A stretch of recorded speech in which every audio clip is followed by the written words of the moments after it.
Iziphumo zophando lwenziwe ngoJulayi libonakalisa ukuba ayehla amanani abantu abosulelekayo yile ntsholongwane yeCorona kwiphondo laseGauteng. Ingcali zithi oku kungenxa yokuthotyelwa kwemiqathango ngabantu. Ezingcali kwicandelo lezempilo zinike imizekelo eyahlukeneyo.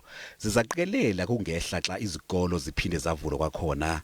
Zizanika ingcebiso ngesigaba sesibini sokumiswa kwentshukumo.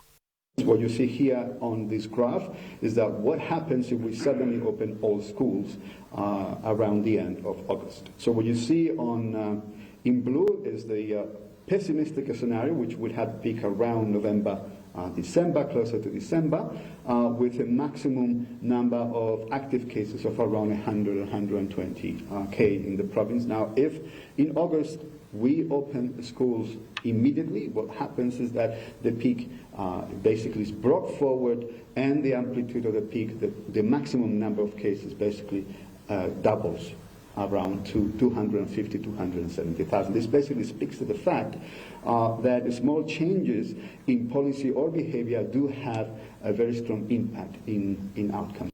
Nangona amanani esehla, abantu bayabongozwa ukuba bahlale beyithobela imiqathango.